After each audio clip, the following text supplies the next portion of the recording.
Okay, let's just dive right into this explainer because today we are exploring an absolute architectural marvel hidden right in the middle of ancient texts. We're looking at the longest chapter in the Bible, Psalm 119.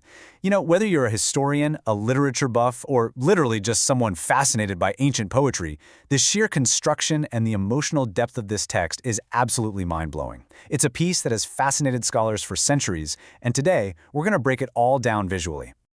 So to really wrap our heads around the sheer scale of this ancient text, we first need to look at its staggering length. We're talking 176 verses. In a collection where, frankly, most poems and songs are maybe 10 or 20 lines long, this one stands out like a massive skyscraper in a tiny village. It's this sprawling, massive meditation that takes serious time just to read through, let alone actually compose. I mean, it literally demands your attention just by its physical presence on the page. But here's the really fascinating part. It isn't just some random, endless brain dump of 176 sentences. No, these verses are meticulously divided into exactly 22 distinct stanzas. The author didn't just sit there and write until they ran out of ink or inspiration. They followed a very strict, highly organized blueprint. It is a beautifully, beautifully controlled piece of literature. And to see that deliberate design in action, get this. Each of those 22 stanzas contains exactly 8 verses. Not 7, not 9, exactly 8. The mathematical precision here is just incredible. It's almost like a rhythmic heartbeat pulsing through the whole document, right? 22 sections, 8 beats per section, giving us that grand total of 176. And as we'll see, this provides an incredibly stable structure for the intense emotions we're going to uncover a bit later. Since this is a massive thematic meditation, here's how we've organized things for today. First, the structure of the longest psalm. Second, synonyms for the divine law. Third, a lamp for the path. Fourth, comfort in times of affliction. And finally, the righteous versus the proud. All right, moving into section 1, structure of the longest psalm. Let's look at how this poem is actually built from the ground up. So the secret here lies in a really fascinating linguistic framework. Take a look at how the Hebrew alphabet is mapped to each stanza. Remember those 22 stanzas we literally just talked about? Well, there are exactly 22 letters in the Hebrew alphabet. This reveals the highly structured literary framework guiding the entire text. Stanza 1 is titled Aleph. Stanza 2 is Bet. Stanza 3 is Gimel. And it continues perfectly like that all the way down to the 22nd and final letter, Tau. Basically, the entire text functions as a masterful acrostic poem. What that means is the first letter of every single line in a stanza begins with that stanza's designated Hebrew letter. So in the Aleph section, all 8 verses start with the letter Aleph. It creates this meticulous, incredibly rigid container for what is actually a very sprawling, emotional meditation. I mean, imagine trying to write a heartfelt 8-line poem where every sentence starts with A, then doing it for B, all the way to Z. It was actually a brilliant mnemonic device for memorization in an oral culture. It essentially covers the topic comprehensively, from A to Z, or, well, in this case, Aleph to Ta. Okay, section 2, synonyms for the divine law. Let's define the core subject here. Now, if you were to read straight through the text, you might feel like you're reading the exact same thing over and over again. But to avoid getting lost in that repetition, you kind of have to understand that the author uses these 7 different terms interchangeably. We're talking testimonies, ways, precepts, statutes, commandments, judgments, and word. They all describe the exact same concept of the law. It's kind of like looking at a beautifully cut diamond from different angles. Sometimes it's a statute, implying a really firm boundary. Other times it's a way, suggesting a path to walk on. It just gives incredible texture and nuance to their devotion. And this beautifully summarizes what we're talking about here. It shows that the author is deeply, almost obsessively focused on exploring these divine statutes. Notice the emotion in this.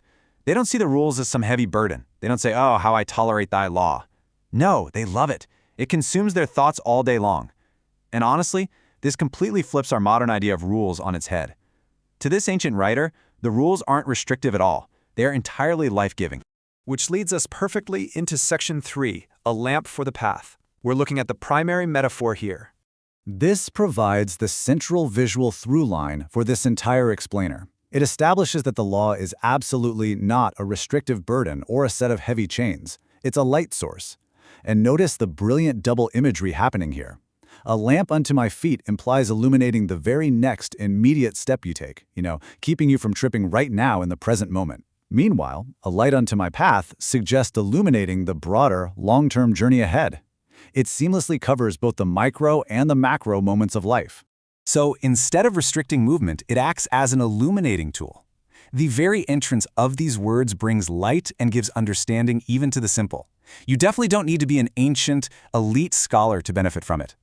The text is basically arguing that navigating the complexities of life without this illuminating wisdom is, well, it's quite literally like stumbling blindly in the pitch dark. Let's move into section 4, comfort in times of affliction. Let's see how they use that light during the dark times.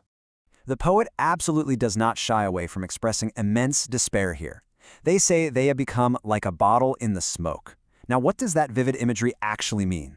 Well, ancient bottles were often made of animal skin. If you hang a skin bottle over a smoky fire, it gets black, shriveled, dried out, and just utterly useless. The author feels completely exhausted and withered by life's circumstances. Throughout the whole text, they describe their soul melting for heaviness and cleaving to the dust. It is incredibly raw and honest about human suffering. But juxtaposed right up against that intense pain, we see extreme emotional highs. It demonstrates that the law brings unparalleled joy and comfort, even in the darkest affliction. Even while feeling like a shriveled, useless bottle in the smoke, they declare the words are sweeter than honey. Think about how profound that is for a second. The rigid, mathematical perfection of that 22-stanza acrostic poem actually acts as a container, holding together a deeply turbulent, messy, emotional experience. The law is their unmoving anchor when literally everything else is falling apart. Finally, Section 5, the righteous versus the proud. Let's explore the central conflict driving all of this. This brilliantly illustrates the stark contrast we see repeated over and over again in the text. We have the external threat of an oppressive group referred to simply as the proud, stacked right up against the internal, faithful devotion of the servant. Notice how the proud are busy forging lies, digging traps, and they have farts as fat as grease, which is just a fantastic ancient idiom meaning they're insulated, completely unfeeling and stubborn. In stark contrast to that, the devoted servant's response to these vicious attacks isn't to fight back with the same dirty tactics. Instead, they meditate, they hope, and they stick to the testimonies. Even when facing immense political oppression or public derision, like we see here where literal princes are persecuting the author without a cause, the servant finds their ultimate resolution and peace entirely within the divine word. They don't stand in awe of the prince's political power, their wealth, or their threats. No, they stand in awe of the text. It's a radical repositioning of where we draw our strength, our identity, and our focus when the world actively turns against us. So the crucial point we are left with today is this incredibly provocative question, inviting us all to consider, wherewithal shall a young man cleanse his way? Or, put in more modern terms, how do any of us keep our path clean, true, and purposeful? In a chaotic world filled with the proud digging pits, with moments where our souls genuinely melt from heaviness, what illuminating truths are you using to clear your own path? Are we just stumbling through the dark, hoping for the best? Or are we carrying a lamp,